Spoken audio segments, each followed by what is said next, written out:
Nous sommes aujourd'hui à présence de Monsieur Bakary Segabacheli. Bonjour. Bonjour. Je rappelle que vous êtes directeur général de l'Agence pour la promotion de l'investissement et des grands travaux, l'APIX.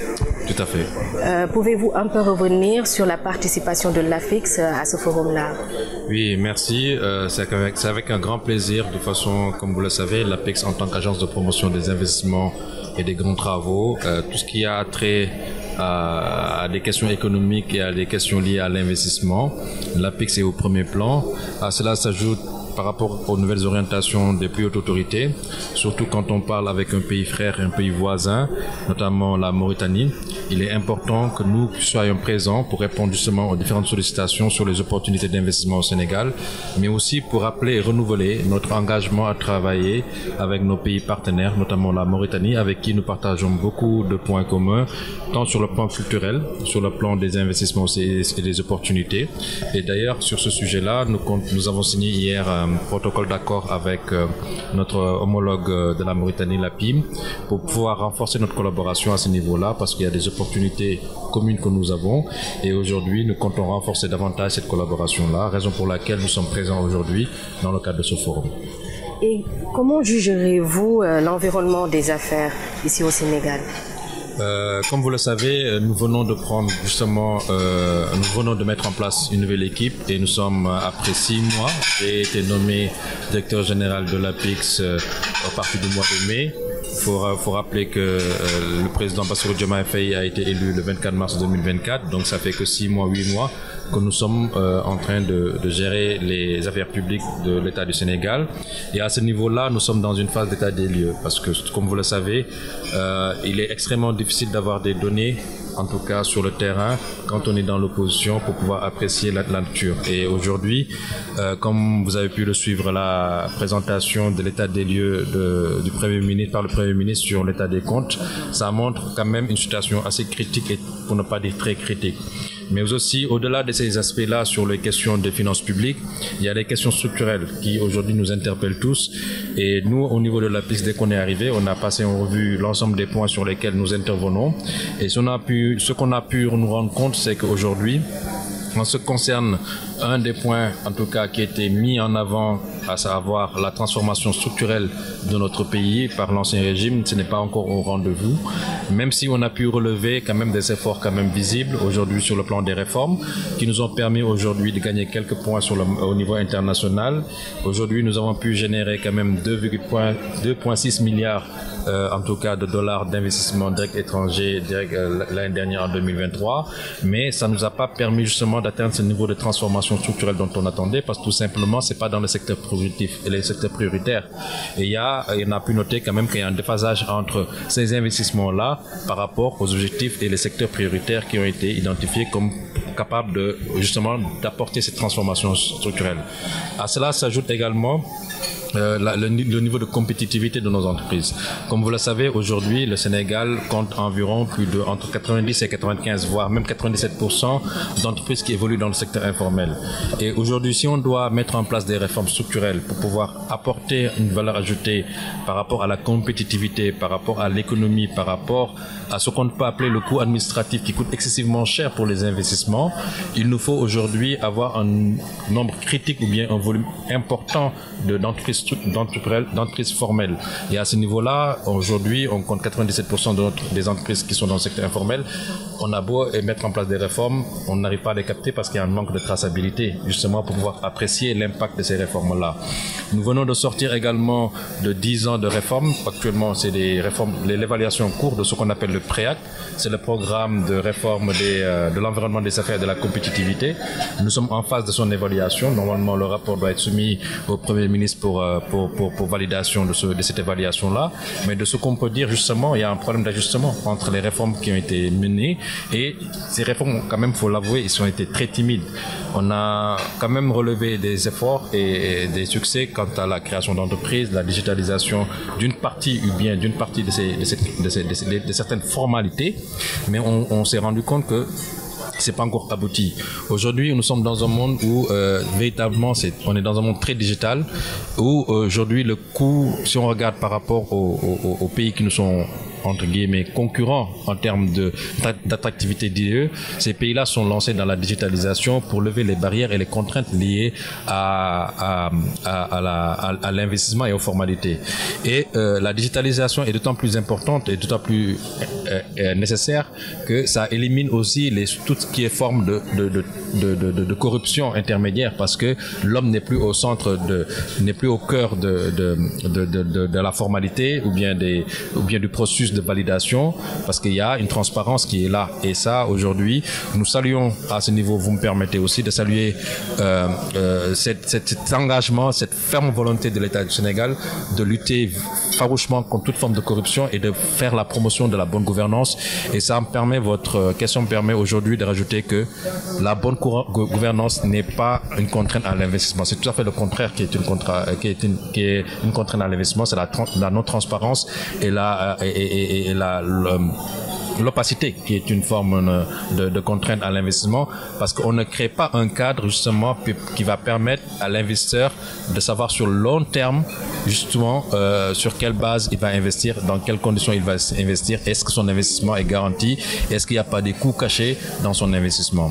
On a mis en place durant ces dernières années ce qu'on appelle la justice commerciale. Il faut s'en féliciter, ça fait partie des succès qu'on a pu relever, mais c'est encore déficitaire en termes de rapidité de traitement, en tout cas des dossiers qui sont soumis au tribunal de commerce, et aussi un déficit de territorialisation des dispositifs de cette justice commerciale-là.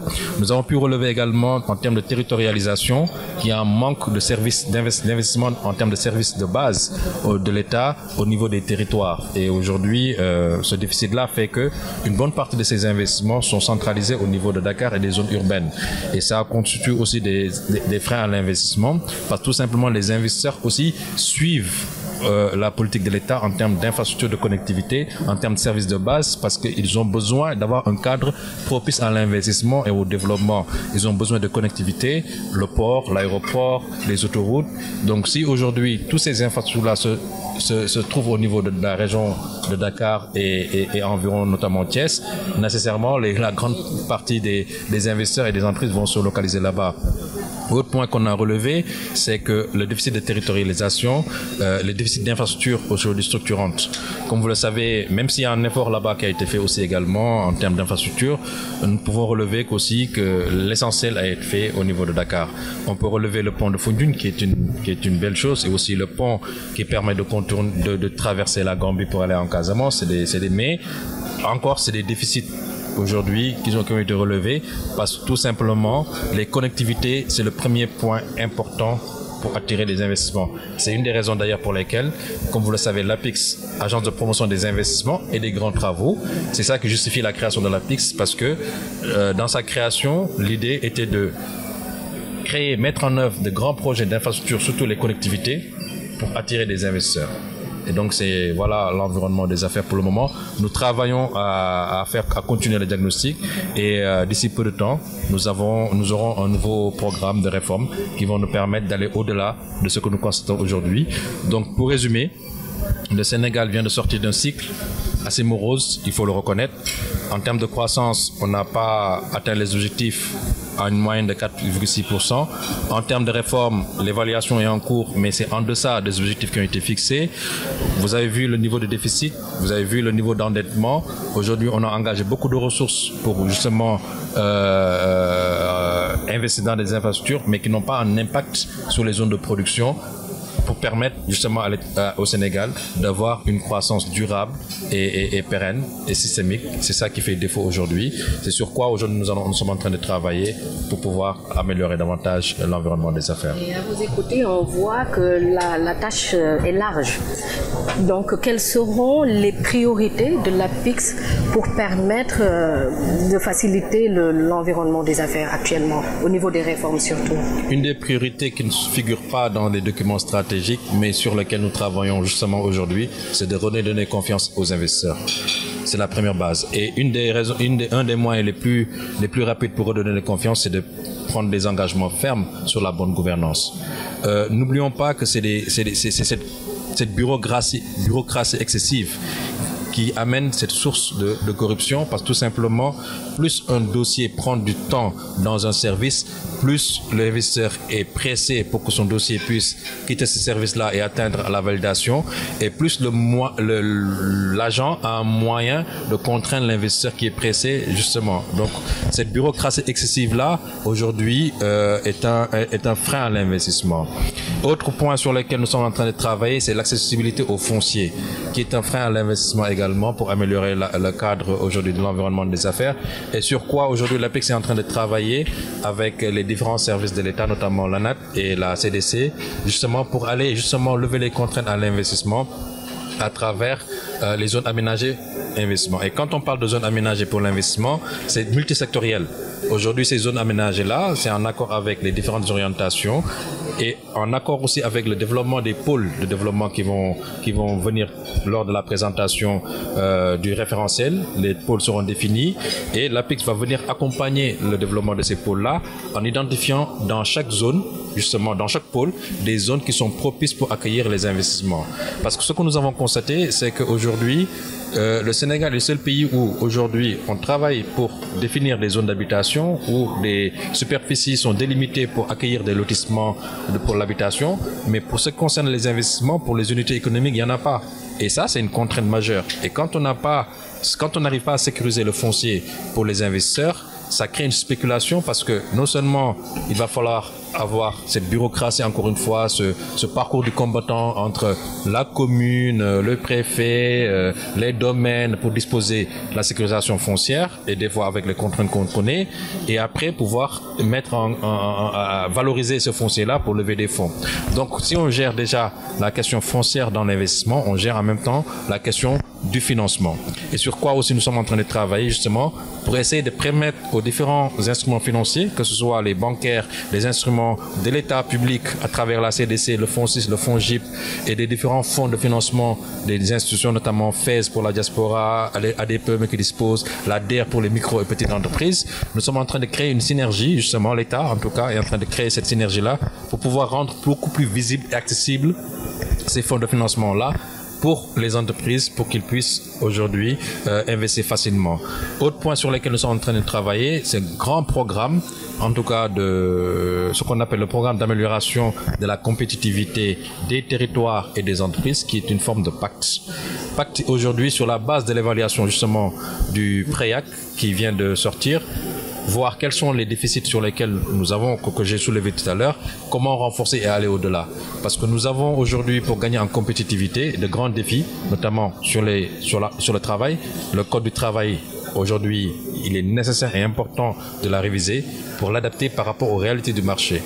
Aujourd'hui, on ne peut pas gagner en employabilité si on ne révise pas cette côté-là. Pour le mettre en adéquation par rapport au marché, déjà le coût du travail coûte excessivement cher, mais aussi par rapport à l'employabilité, il y a des niveaux aujourd'hui de travailleurs qu'il faut valoriser.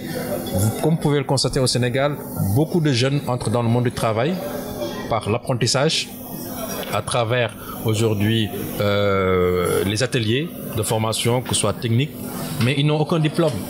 Mais ce diplôme-là, l'expérience acquise doit être valorisée pour leur permettre aujourd'hui de pouvoir prétendre dans les grandes multinationales qui ont besoin aujourd'hui de techniciens et d'ingénieurs dans des domaines bien ciblés.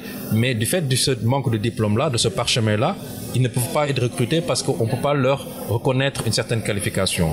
Donc c'est ça qu'on appelle la validation des acquis et qui est aujourd'hui un point important dans le code du travail c'est un décret qu'il faut sortir pour pouvoir valoriser ça. Et sur d'autres points également qu'on aura l'occasion de revenir, sur lesquels on aura notamment la loi d'orientation sur la préférence nationale, qui est une loi extrêmement importante et stratégique pour nous et sur laquelle qui aura un impact fort sur les investissements, surtout les investissements locaux. Alors merci pour ce développement sur les réformes qui sont attendues. J'aimerais savoir comment l'APIX compte collaborer avec le secteur privé pour renforcer l'attractivité du Sénégal en termes d'investissement. L'APIX aujourd'hui est naturellement entre les deux. Naturellement, de par sa fonction, de par sa position stratégique. Juste pour un petit rappel, l'APIX est une société anonyme à participation publique majoritaire qui est rattachée à la présidence. Donc nous travaillons sur les directions, sur les orientations de Monsieur le Président de la République. Et à ce niveau-là, il nous a donné comme mandat, comme orientation, de travailler autant avec les différents ministères sectoriels sectorielles pour prendre en compte leurs besoins sur le plan stratégique. Et on attend naturellement aujourd'hui les grandes orientations, notamment le référentiel. Le référentiel va permettre aux ministères sectoriels de définir leur lettre de politique sectorielle. Sur cette base-là, nous travaillons à faire la promotion de chaque secteur par rapport à leur priorité d'investissement. Si vous regardez aujourd'hui l'agriculture travaille ardemment aujourd'hui sur la valorisation des superficies agricoles. Et nous travaillons dans ce sens-là avec eux. L'industrie aujourd'hui, nous travaillons dans l'industrialisation, dans le process, à travers les zones économiques sociales et ultérieurement à travers les domaines industriels sur lesquels ils comptent promouvoir et mettre en place dans les 46 départements. Avec le ministre de l'énergie, nous travaillons dans ce qu'on appelle le mix énergétique.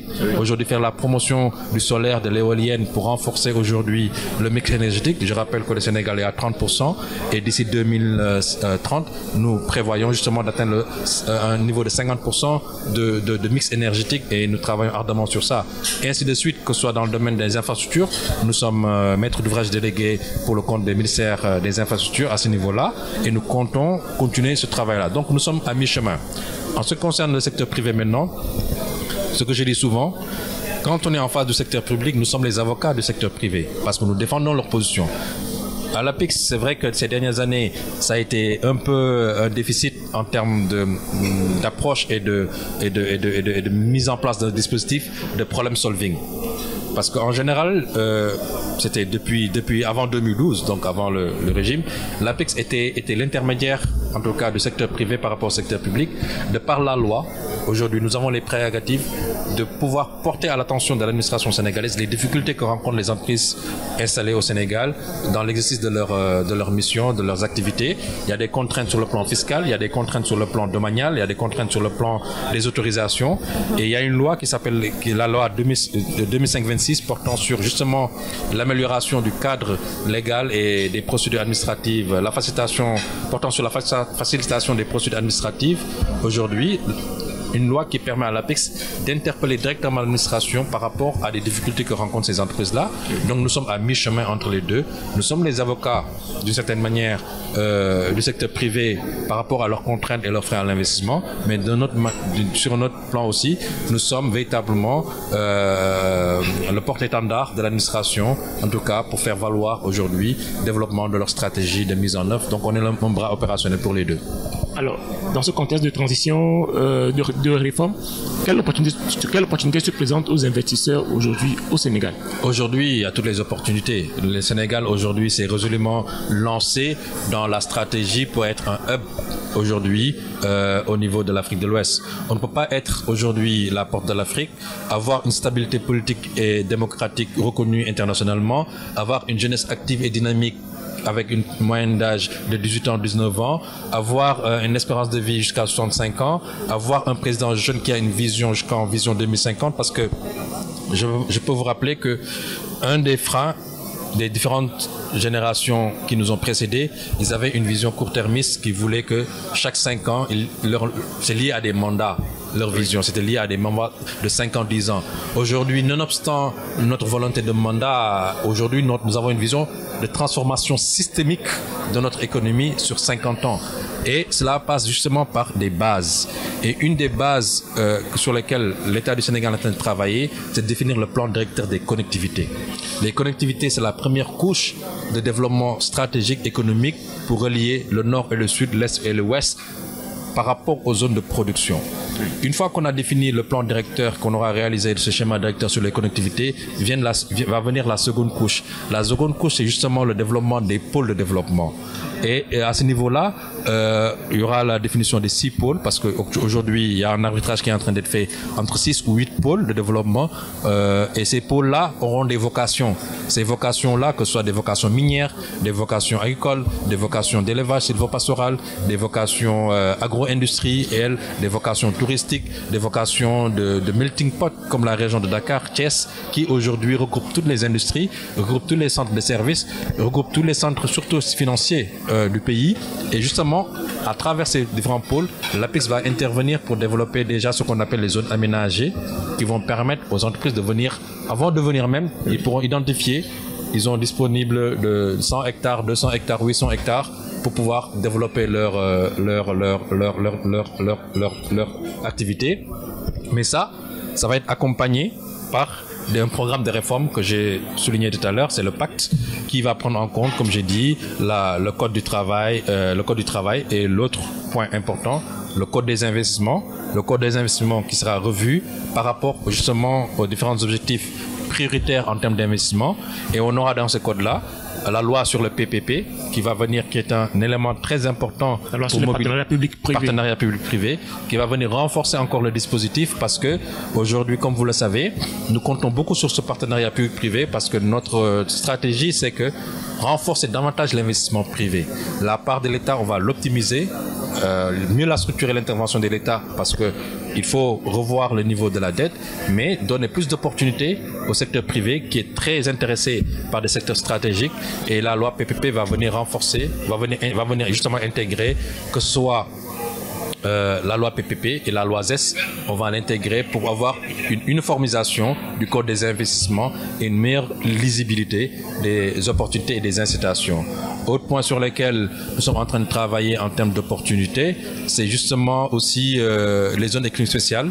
Aujourd'hui, un des points sur lesquels l'État du Sénégal compte véritablement pour développer l'industrie, c'est la deuxième phase. Au-delà de l'agriculture, il y a l'industrie.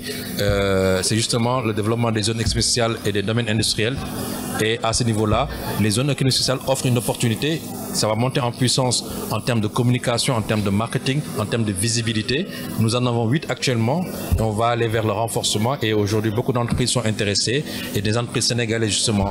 Parce qu'une des particularités sur lesquelles, depuis que je suis arrivé, je suis en train de travailler, l'industrialisation demande un certain niveau de maturité en réalité. Et aujourd'hui, on ne peut pas décréter l'industrialisation d'un pays en un claquement de doigts à travers des réformes. Il faut un processus. Et ce processus-là demande un certain niveau de maturité. Nous avons fait l'option d'aider notre secteur privé national, de leur donner les facilités pour avoir le foncier déjà à travers les zones économiques spéciales, même s'ils ne sont pas tout de suite. Ils ne peuvent pas accéder aux critères d'éligibilité aux zones spéciales, mais ils auront un temps d'incubation d'une certaine durée avant d'être véritablement agréés à ces régimes-là. Ça leur permet d'avoir un encadrement de notre part et de la DPM et de la CEPEX, et ça leur permet de gagner en termes de visibilité sur le marché international, parce que l'exportation, justement, ça nécessite une forte maîtrise du marché international. Donc voilà, en gros, certaines rubriques sur lesquelles je pourrais me prononcer en attendant, justement, la présentation du référentiel qui va venir présenter le plan global et on pourra par la suite venir commenter la part de l'APIX et les détails en termes sur le plan stratégique. Merci. Pour finir, qui parle d'APIX parle des grands travaux de l'État, notamment un des projets phares qui est le train express régional. Quels sont aujourd'hui les développements attendus? Et un peu pour rebondir sur la question du partenariat public-privé, quelle sera sa part dans ces projets-là? Non, aujourd'hui, je pense que ce qui a été fait, on va y revenir plus tard pour pouvoir mieux faire l'évaluation du TER, parce que nous avons très tôt estimé que c'était pas une priorité, parce que je pense que mettre autant d'argent dans un projet comme ça qui va rester au niveau Dakar, ça relève un peu le déficit d'infrastructures structurantes. Nous aurions souhaité que toute la mobilisation qui a été faite dans le cadre du projet TER, si on l'avait fait dans le cadre du projet Dakar-Bamako ou bien Dakar-Tambacounda, ça aurait pu d'impact économiquement parlant, parce qu'on allait déjà traverser plusieurs zones, plusieurs régions, et ce tracé-là aurait permis que ce soit Diourbel, Thiès, Kaolack, Tambacounda, Kaffrine. Vous imaginez un peu toutes les régions qui seront impactées par le développement du train et ça va permettre sur le plan commercial. Aujourd'hui, le raccordement de Dakar, du port de Dakar avec notre premier client qui est le Mali. Mais si aussi arriver jusqu'à Tamba, ça nous aurait permis aujourd'hui de faire le raccordement Tamba-Ziguinchor. Oui. Quand je parlais tout à l'heure de la connectivité en termes des régions, parce que je le prends l'image souvent, je dis le corps humain est un exemple aujourd'hui, le développement.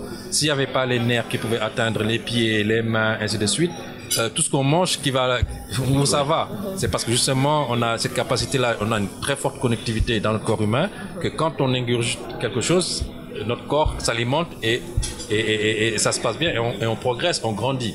Maintenant, le Sénégal d'aujourd'hui a un déficit justement de connectivité pour permettre le déplacement des biens et des services. Donc ça, c'est le premier chantier. Et à ce niveau-là, vous me donnez l'occasion de féliciter encore une fois et d'encourager le ministre des Infrastructures. Je pense qu'il est en train de faire un grand travail, en tout cas à travers le schéma directeur du transport. Et il prend en compte notamment ces différentes préoccupations-là, notamment le corridor, ce qu'on a défini nous au niveau de l'APEX, ce qu'on appelle le corridor commercial Dakar-Bamako, avec une possibilité d'aller vers Ziguinchor en train. Il y a le corridor sylvopastoral qui passe par Touba et Linguère, qui va aller jusqu'à Matam. Le corridor céréalier, qui est le prolongement de VDN3, l'autoroute, justement, qui va aller vers le nord jusqu'à Saint-Louis pour aller rejoindre aussi naturellement Matam. Et il y a d'autres projets aussi de connectivité, notamment les différents ports. Il y a le port aujourd'hui de Ndayan, qui va être le plus grand port d'Afrique de l'Ouest, n'est-ce pas, avec 1,2 million, oui, effectivement, de conteneurs qui pourront être qui peuvent transiter au niveau de ce port-là. Il y a les aéroports régionaux qui vont être développés pour permettre justement la facilité d'accéder dans des zones très reculées, notamment Kédougou, qui est une zone extraordinaire qui possède une richesse végétale, une richesse environnementale extraordinaire, justement pour abriter ce qu'on appelle les zones touristiques, l'écotourisme, oui, qui a développé dans cette zone-là, notamment à Kédougou. Au-delà des questions minières, Kédougou et la Casamance, c'est l'une des régions les plus riches, malheureusement, qui n'a pas les investissements escomptés parce qu'il y a ce problème de connectivité-là pour pouvoir réduire les coûts de transport. Voilà ces points sur lesquels aujourd'hui, nous, on s'inscrit comme on a toujours fait, parce que tous les projets qu'on nous a été confiés, ça nous a été confié par son Excellence le Président de la République, et on attend aujourd'hui la définition, l'arbitrage sur les grands projets phares qui vont être définis, et forcément l'APEX aura un rôle important à jouer du fait de l'expérience qu'on a eu à accumuler durant ces 20 ans. Quand même, l'APEX depuis 2000 évolue dans tout ce qui est les projets complexes, l'aéroport, l'autoroute à péage, le TER, la restructuration urbaine, la valorisation de nos forêts, la restauration de plages aujourd'hui. Et à ce niveau-là, nous avons développé beaucoup d'ingénierie sociale, environnementale, technique, contractuelle, montage financier, de structuration de projets. Et nous travaillons avec les différents services concernés pour justement continuer sur ce schéma-là. Merci M. Bacheli. Je rappelle que vous êtes directeur général de l'APEX. Nous aurons certainement d'autres tribunes pour mieux nous pencher sur ces questions importantes. Merci à vous de nous avoir suivis et au revoir.